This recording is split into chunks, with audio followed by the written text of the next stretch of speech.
A gente sempre ouve falar, hoje em dia, sobretudo no YouTube, no Instagram, enfim, pessoas legais que fazem assim, um papel de aconselhamento ou de coach, às vezes, ou influencer, enfim, às vezes pessoas sem formação, mas que gravam recados, mensagens, em que a gente ouve muito o quê?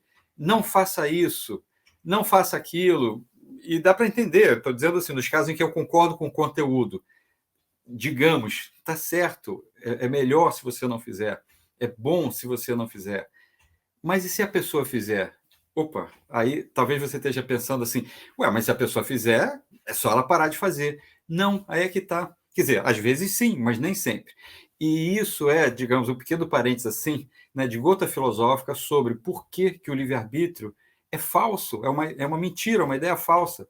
Por quê? Porque muitas das vezes, eu diria a imensa maioria das vezes, a pessoa quer, mas não consegue. Então, ela vai ouvir a mensagem, às vezes é a própria pessoa que está gravando a mensagem, meio que projetivamente dizendo para si mesma.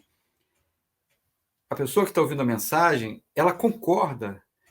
E isso vai levar a que, se apesar de concordar, ela não consegue, vai levar ela a se policiar mais, a se sentir culpada, a pensar, caramba, eu não estou fazendo a minha parte. Se eu fizesse, eu sofreria menos, eu levaria menos sofrimento ao outro.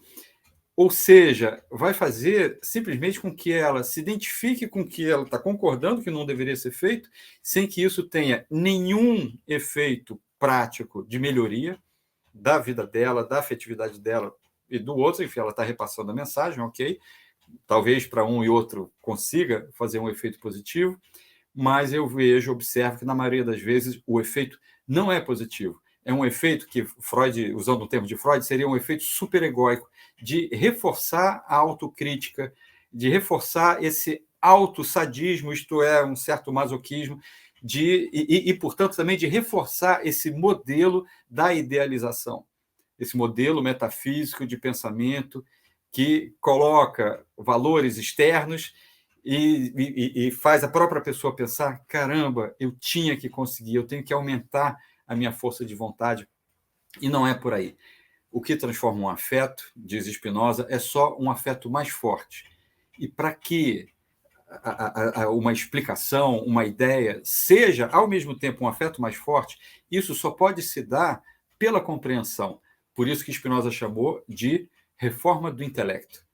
Ou seja, é compreendendo aos poucos e observando a nós mesmos quais são essas barreiras, e uma delas certamente é essa cobrança superegóica, que gradativamente, sem ter o sujeito, o ego, o livre-arbítrio no controle, que gradativamente eu contribuo para modificar a minha afetividade. Isso sim é transformador.